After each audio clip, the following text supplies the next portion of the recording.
Hello. आज की कहानी ताबूत साज। इसे अलेक्जेंडर सर्गीविच पुश्किन ने लिखा है। पुश्किन को आधुनिक रूसी साहित्य का जन्मदाता माना जाता है। उनका जन्म 18वीं सदी में एक ऐसे स्वतंत्र और विद्रोही विचारों वाले परिवार में हुआ था जिसे अपने विचारों के कारण जारशाही के समय में अनेक संकटों से गुजरना पड़ा था। उनके बाद के लेखन में 19वीं सदी के महान रूसी यथार्थवाद के बीज दिखाई पड़ते हैं। तुर्गनेव, दोस्तोवस्की, टॉल्स्टॉय आदि सभी प्रवर्ती महान रूसी कथाकार पुश्किन के लेखन से गहरे प्रभावित हुए। ताबूत साज।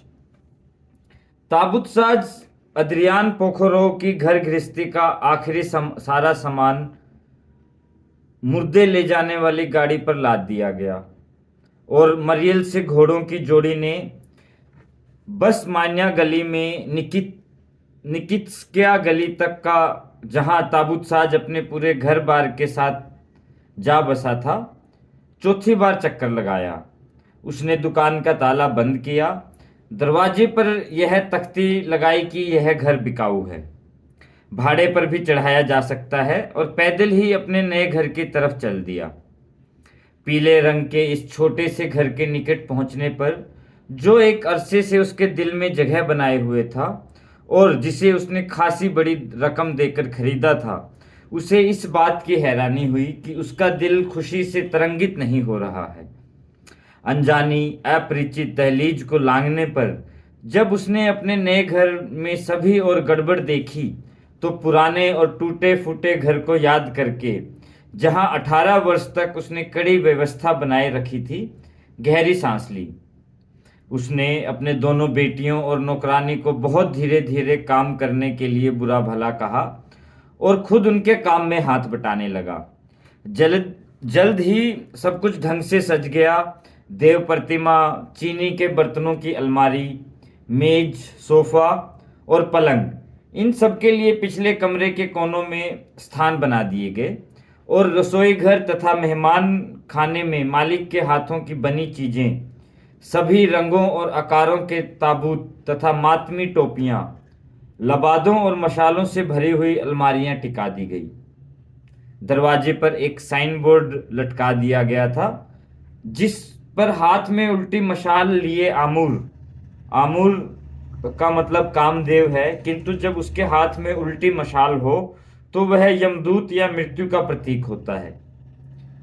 दरवाजे पर एक साइन बोर्ड लटका दिया गया था, जिस पर हाथ में उल्टी मशाल लिए आमूर का चित्र बना हुआ था, और उसके नीचे यह लिखा था, यहाँ सादे और रंगे हुए सभी तरह के ताबूत बेचे तथा बनाए जाते हैं, और पुराने ताबूतों की मरम्मत भी की जाती है।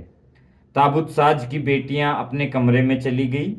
अद्रियान ने अपने घर का चक्कर लगाया, खिड़की के पास बैठ गया और समोवार गरमाने का आदेश दिया। पढ़े लिखे पाठक को यह ज्ञात है कि शेक्सपियर और वॉल्टर स्कॉट, इन दोनों ने ही कब्र खोदने वालों को खुशमिजाज और विनोदी व्यक्तियों के रूप में चित्रित किया है, ताकि उनके काम और स्वभाव की तुलना द्वारा हमारे दिलों पर अधिक गहरी छाप अंकित कर सकें। किंतु सच्चाई का आदर करते हुए हम उनका अनुकरण नहीं कर सकते, और यह मानने को विवश हैं कि हमारे ताबूत साज का मिजाज उनके मनहूस धंधे के बिल्कुल अनुरूप होगा। अद्रियान प्रोखोरोव आमतौर पर गुमसुम और अपने ही ख्यालों में खोया रहता था। वह अपनी खामोशी तभी तोड़ता था जब निठल्ली बेटियों को खिड़की से राहगीरों को झांकते हुए देखकर डांटता, या फिर जब उसे अपनी हस्त रचनाओं के लिए उनसे कसकर पैसे लेने होते, जिन्हें बदकिस्मती से, कभी कभी खुशकिस्मती से, उन्हें खरीदने की जरूरत आ पड़ती। तो खिड़की के करीब बैठा और चाय का 7वां प्याला पीता हुआ अद्रियान सदा की तरह मनहूस ख्यालों में डूबा हुआ था। वह उस मूसलाधार बारिश के बारे में सोच रहा था जिसने हफ्ता भर पहले सेवानिवृत्त ब्रिगेडियर के मातमी जुलूस को नगर द्वार के निकट अपनी लपेट में ले लिया था। नतीजा यह हुआ था कि बहुत से लबादे सिकुड़े गए थे और मातमी टोपियों के किनारे टेढ़े मेढ़े हो गए थे। वह जानता था कि अगले कुछ समय में उसे अनिवार्य रूप से खासी रकम रकम खर्च करनी पड़ेगी, क्योंकि मातमी कपड़ों के उसके पुराने स्टॉक की हालत खराब थी। उसे उम्मीद थी कि बूढ़ी सेठानी त्रुखीना के मरने पर जो लगभग 1 साल से कब्र में टांगे लटकाई थी, उसका सारा घाटा पूरा हो जाएगा। किंतु त्रुखीना राजगुलाई गली में अपनी आखिरी घड़ियां गिन रही थी और प्रोखरोव को इस बात की शंका थी कि अपने वादे के बावजूद उसके वारिस उसे इतनी दूर से बुलावा भेजने के मामले में काहिली न कर जाएं और अपने नज़दीक के किसी ठेकेदार से ही मामला तय न कर लें। अद्रियान प्रोखरोव इसी तरह के विचारों में खोया हुआ था कि अचानक फ्रीमेसनों फ्रीमेसनों 18वीं शताब्दी के उत्तरार्ध में रहस्यवादी संगठन जिसका लक्ष्य मानव का नैतिक पुनरुत्थान था, दरवाजे पर 3 बार दस्तक इस संगठन के सदस्यों का एक गुप्त संकेत था। अद्रियान प्रोखोरोव इसी तरह के विचारों में खोया हुआ था कि अचानक फ्रीमेसनों की भांति दरवाजे पर किसी के अचानक 3 बार दस्तक देने से उसकी विचार श्रृंखला टूटी। कौन है? ताबूतसाज ने पूछा।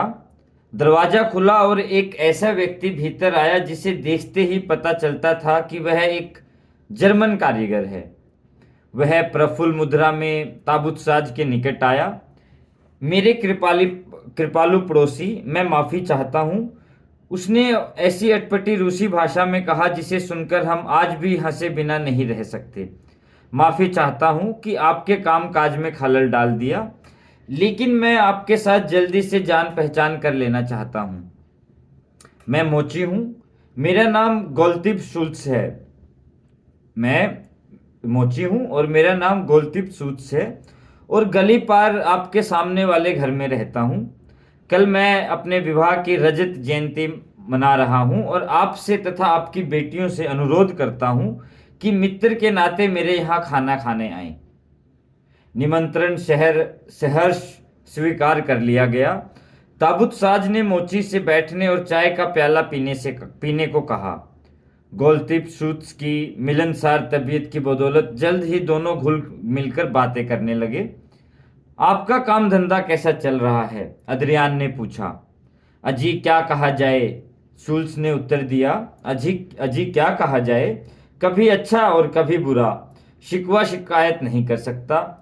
वैसे इतना जरूर है कि मेरा माल आपके माल जैसा नहीं है।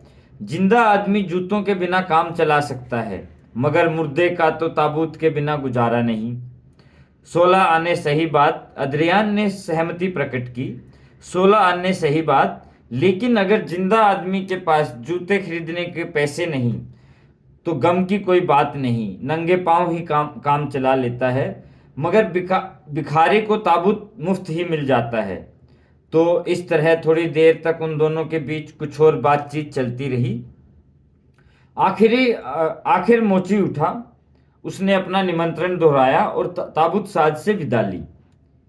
अगले रोज दिन के ठीक 12 बजे ताबूतसाज और उसकी बेटियां अपने नए खरीदे गए घर के फाटक से बाहर निकली और पड़ोसी के यहाँ चल दी। मैं न तो अद्रियान प्रोखरोव के रूसी अंगरखे का वर्णन करूंगा और न ही उसकी बेटियों की यूरोपीय पोशाकों के ठाठ का, और इस दृष्टि से आधुनिक उपन्यासकारों की परंपरा का साथ नहीं दूंगा। फिर भी इतना कह देना आवश्यक नहीं समझता कि दोनों लड़कियां पीली टोपियां और लाल बूट पहने थी, जो वे जश्न के खास खास मौकों पर ही पहनती थी। मोची का छोटा सा फ्लैट मेहमानों से खचाखच भरा था, जिनमें अधिकतर जर्मन कारीगर, उनकी बीवियां और शागिर्द थे। सरकारी कर्मचारियों में से केवल एक, यानी पुलिस का सिपाही युर्को ही यहाँ उपस्थित था। वह जाति का चुखोन था और मामूली पद के बावजूद मेजबान उसकी खास तौर पर बड़ी खातिरदारी कर रहा था। पिछले 25 सालों से वह पोगोरेल्स्की के प्रसिद्ध हरकारे या डाकिये की तरह बड़ी आज्ञाकारिता से अपनी ड्यूटी बजा रहा था। 1812 में प्राचीन राजधानी यानी मॉस्को के जल जाने पर उसकी पीले रंग की संतरी चौकी भी भस्म हो गई थी, किंतु फ्रांसीसी दुश्मन के खदेड़े जाते ही उसकी नई संतरी चौकी बन गई, स्लेटी रंग की और यूनानी ढंग के सफेद स्तंभों वाली। अपने सिपाही के ठाठ बाट से युरको फिर उसके आसपास गश्त करने लगा। निकित्स्किता गली के नज़दीक रहने वाले अधिकतर जर्मनों से उसकी अच्छी जान पहचान थी, और उनमें से कुछ एक तो कभी कभी इतवार की रात भी उसकी चौकी पर ही बिताते थे। अद्रियान ने झटपट युरको से परिचय कर लिया, क्योंकि वह ऐसा आदमी था जिसकी कभी और किसी भी समय जरूरत पड़ सकती थी। मेहमान जब खाने की मेजों पर पधारे तो वे दोनों एक दूसरे के बगल में बैठे। शूल्स दंपत्ति और उनकी 17 वर्षीय बेटी लॉथखेन मेहमानों के साथ भोजन करते हुए खाना परोसने और दूसरी बातों में बावर्चिन का लगातार हाथ बटा रहे थे। बियर तो खूब बह रही थी। युरको 4 आदमियों के बराबर अकेला ही खा रहा था, और अद्रियान उससे 19 नहीं रह रहा था। उसकी बेटियां बड़े सलीके से बैठी थी। जर्मन भाषा में होने वाली बातचीत लगातार बहुत ऊंची होती जा रही थी। मेजबान ने अचानक सबका ध्यान अपनी ओर आकर्षित किया और कोलतार पुती हुई बोतल का कॉर्क खोलते हुए रूसी भाषा में चिल्लाकर कहा, अपनी दयालु लुइजा के स्वास्थ्य के लिए, और सस्ती शैंपेन का फेन उड़ने लगा। मेजबान ने अपनी 40 साल की जीवन संगनी का चेहरा, जिस पर ताजगी बनी हुई थी, प्यार से चूमा, और मेहमानों ने शोर मचाते हुए दयालु लुइजा के स्वास्थ्य का जाम पी लिया। मेजबान ने प्यारे मेहमानों के स्वास्थ्य के लिए कहते हुए शैंपेन की दूसरी बोतल खोली, और मेहमानों ने उसके प्रति कृतज्ञता प्रकट करते हुए फिर से अपने गिलास खाली कर दिए। इसके बाद तो स्वास्थ्य के जाम पीने का दौर चल पड़ा। हर मेहमान की सेहत का जाम पिया गया। मॉस्को तथा 1 दर्जन जर्मन नगरों, सभी दस्तकारियों और दस्तकारी के लिए अलग अलग तथा कारीगरों और उनके शागिर्दों के लिए जाम उठाए और चढ़ाए गए। अद्रियान खूब डटकर पी रहा था और इस हद तक रंग में आ गया कि उसने स्वयं भी एक विनोदपूर्ण जाम पीने का प्रस्ताव पेश किया। सहसा एक मोटे से नानबाई अतिथि ने जाम ऊपर उठाया और चिल्लाकर कहा, उनकी सेहत का जाम जिनके लिए हम काम करते हैं, अनसेरर कुंडलियोच। इस जाम का भी सभी ने खुशी से और मिलकर स्वागत किया। मेहमान एक दूसरे के सामने सिर झुकाने लगे। दर्जी मोची के सामने, मोची दर्जी के सामने, नानबाई इन दोनों के सामने और सभी नानबाई के सामने इत्यादि। इस प्रकार के पारस्परिक अभिवादन के बीच युरको ने अपने पड़ोसी को संबोधित करते हुए चिल्लाकर कहा, तो मेरे भाई आओ, तुम्हारे मृतकों के नाम पर भी जाम पिए। सभी ठठाकर हंस पड़े, किंतु ताबूत साज को लगा कि उसका अपमान किया गया है और उसके माथे पर बल पड़ गए। इस बात की ओर किसी का भी ध्यान नहीं गया। मेहमानों ने पीना जारी रखा, और जब वे मेज पर से उठे तो रात की अंतिम प्रार्थना की घंटियां बज रही थी। अतिथि काफी रात गए विदा हुए और अधिकतर नशे में बुरी तरह धुत थे। मोटा नानबाई और जिल्द साज, जिसका चेहरा लाल चमड़े की जिल्द चढ़ा प्रतीत होता था, युरको की दोनों बाहों में बाहें डालकर उसे उसकी चौकी की ओर ले जा रहे थे और इस रूसी कहावत को सही सिद्ध करते प्रतीत होते थे, असली मजा तो ऋण की वसूली में ही है। ताबूत साज बेहद पिए हुए और झल्लाया हुआ घर लौटा। आखिर दूसरों के मुकाबले में मेरा धंधा किस लिए बुरा है, वह ऊंचे ऊंचे सोच रहा था। क्या ताबूत साज और जल्लाद भाई भाई हैं? किस लिए हंसते हैं ये काफिर? क्या ताबूत साज रंग बिरंगी पोशाक पहने हुए कोई मस्खरा है? मैं तो इन्हें इस घर में आने की दावत पर बुलाना और खूब खिलाना पिलाना चाहता था, मगर अब यह नहीं होने का। मैं उन्हीं को दावत में बुलाऊंगा जिनके लिए काम करता हूँ, ईसाई धर्म को मानने वाले मृतकों को। अरे मालिक, यह आप क्या कह रहे हैं? नौकरानी ने कहा, जो इस समय उसके जूते उतार उतार रही थी। सलीब का निशान बनाइए। घर में घर में आने की दावत के लिए मुर्दों को बुलाएंगे? कैसी भयानक बात है यह! कसम भगवान की, जरूर बुलाऊंगा। अद्रियान कहता गया, और वह भी कल ही। मेरे हित चिंतकों, कल शाम को मेरे यहाँ दावत पर आओ। भगवान जो देंगे वही सेवा में हाजिर कर दूंगा। इतना कहकर ताबूतसाज बिस्तर पर चला गया और जल्द ही खराटे लेने लगा। अगले दिन मुंह अंधेरे ही अद्रियान को जगा लिया गया। सिठानी त्रुखिना इस रात को चल बसी थी और उसके कारिंदे ने एक तेज घुड़सवार को यह खबर देने के लिए उसके पास भेजा था। ताबूतसाज ने हरकारे को इनाम के तौर पर 10 कौपेक वोदका पीने को दिए। जल्दी से कपड़े पहने, किराए की बग्गी ली और राजगुलियाई गली में पहुंच गया। परलोक सिधार गई बुढ़िया के दरवाजे पर पुलिस वाले खड़े थे और सेठ व्यापारी लोग वहां ऐसे मंडरा रहे थे जैसे लाश की गंध पाकर कौवे मंडराते हैं। मोम की तरह पीली बुढ़िया का मोम की तरह पीली बुढ़िया का शव मेज पर रखा था, किंतु शरीर अभी बिगड़ने नहीं लगा था। रिश्तेदार, पड़ोसी और नौकर चाकर उसके करीब भीड़ लगाए हुए थे। सभी खिड़कियां खुली थी, मोमबत्तियां जल रही थी और पादरी मृतक की आत्मा की शांति के लिए पाठ कर रहे थे।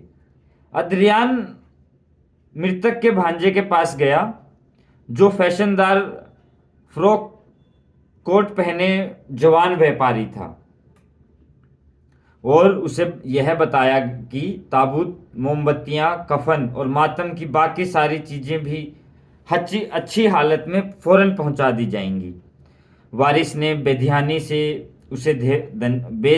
से उसे धन्यवाद दिया। यह कहा कि पैसों के बारे में वह किसी तरह की सौदेबाजी नहीं करेगा और उसी की ईमानदारी पर सब बात छोड़ देगा। ताबूतसाज ने अपनी आदत के मुताबिक कसम खाकर यह कहा कि पैसा भी फालतू नहीं लेगा और इसके बाद अर्थपूर्ण ढंग से कारिंदे से नजर मिलाकर सामान की तैयारी करने चला गया। वह दिन भर राजगुलियाई से निकित्स्कत्या गली तक घोड़ा गाड़ी पर चक्कर काटता रहा। शाम तक उसने सारा प्रबंध कर दिया और घोड़ा गाड़ी ले छोड़कर पैदल घर लौटा। रात चांदनी थी। ताबूतसाज निकित्स्कत्या गली तक सही सलामत पहुंच गया। गिरजे के पास हमारे परिचित युवकों ने उसे ललकारा, किंतु पहचान कर शुभ रात्रि की कामना की। काफी रात बीत चुकी थी। ताबूतसाज अपने घर के निकट पहुंच गया था जब अचानक उसे लगा कि कोई उसके फाटक के निकट आया और दरवाजा खोलकर अंदर गायब हो गया। यह क्या किस्सा है? अद्रियान ने सोचा। किसको फिर से मेरी जरूरत हो सकती है? कहीं कोई चोर तो भीतर नहीं चला आया? मेरी बुद्धू बेटियों के पास प्रेमी तो नहीं आते? ताबूतसाज ने यह भी सोचा कि अपने दोस्त युवकों को मदद के लिए पुकारना चाहिए। इसी क्षण एक अन्य व्यक्ति फाटक के निकट आया। उसने भीतर जाना चाहा, किंतु घर के मालिक को भागा आता देखकर रुक गया और उसने अपना तिकोना टोप उतार लिया।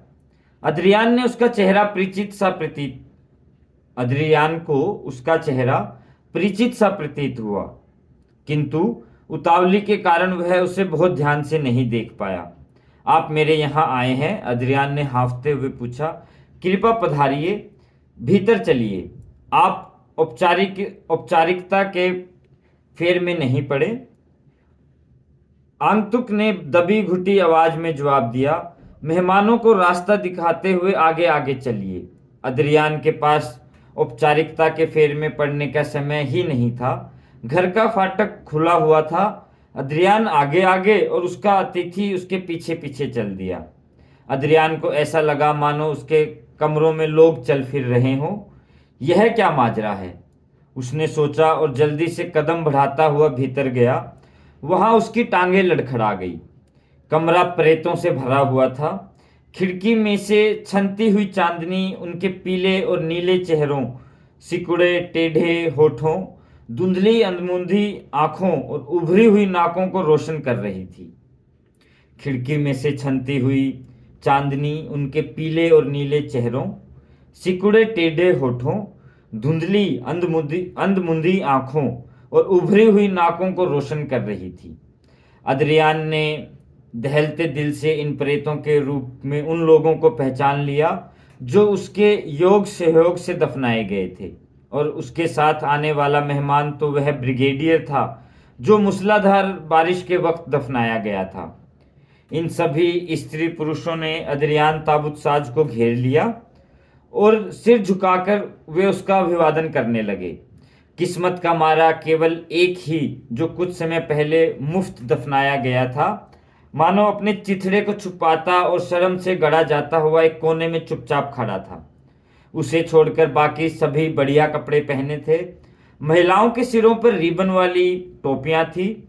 मृत अफसर वर्दियां डाटे थे, किंतु उनकी दाढ़ियां बढ़ी हुई थी। व्यापारी सेठ लोग समारोही अंगरखों में खूब जंच रहे थे। देखो प्रोखरो, ब्रिगेडियर ने सभी आदरणीय अतिथियों की ओर से बोलते हुए कहा, हम सभी तुम्हारे नियंत्रण पर अपनी कब्रों से उठकर आए हैं। वहां केवल वही रह गए हैं जिनमें बिल्कुल शक्ति शेष नहीं रह गई थी, जो पूरी तरह गल सड़ गए हैं, जो त्वचा के बिना केवल हड्डियों का पिंजर है। किंतु इनमें से भी एक तुम्हारे यहां आने का मोह स्वर्ण नहीं कर सका, इतना अधिक उसने तुम्हारे यहां आना चाहा। इसी समय एक छोटा सा पिंजर औरों को मोहनी आता और भीड़ को चीरता हुआ अद्रियान के निकट आया। उसकी खोपड़ी ताबूत साज की ओर स्नेहपूर्वक मुस्कुराई। उजले हरे और लाल रंग के चिथड़े और गाढ़े तार तार हुए टुकड़े उस पर ऐसे लटक रहे थे मानो डंडे पर लटके हुए हों। घुटनों तक के बूटों में टांगों की हड्डियां ऐसे बज रही थी जैसे उखल में मूसल। तुमने मुझे पहचाना? तुमने मुझे पहचाना नहीं प्रोखरो? कंकाल ने कहा। गार्ड सेना के भूतपूर्व सार्जेंट उसी प्योत्र प्योत्रिविच कुरकिलिन को भूल गए हो जिसे तुमने 1799 में अपना पहला ताबूत बेचा था, और सो भी चीड़ का जिसे बलूत की लकड़ी का बनाया गया था।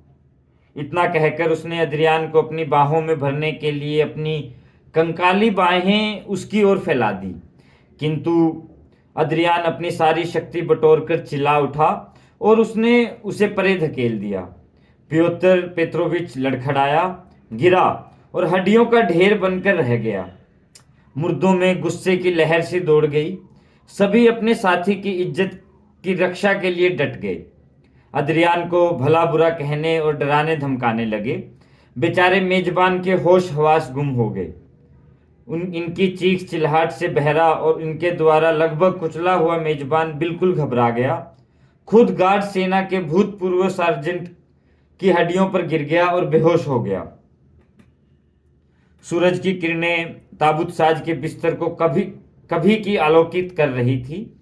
आखिर उसने आंखें खोली और अपने सामने समोवार गरमाते नौकरानी को देखा। रात की घटनाओं को याद करके अद्रियान भय से कांप उठा। उसे अपनी कल्पना में त्रुखिना, ब्रिगेडियर और सार्जेंट कुरिलकिन का धुंधला सा आभास हो रहा था। वह चुपचाप इस बात की प्रतीक्षा करता रहा कि नौकरानी इसके साथ बातचीत शुरू करे और उसे बताए कि रात की घटनाओं का अंत क्या हुआ। बहुत देर तक सोए रहे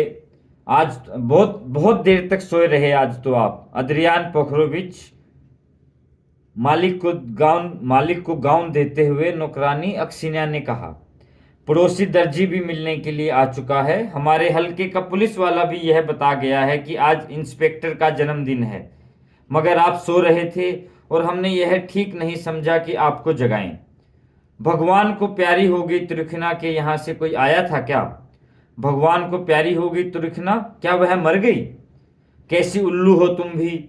उसके कफन दफन की तैयारी में क्या कल तुम्ही ने मेरा हाथ नहीं बटाया था? क्या कह रहे हैं आप मालिक?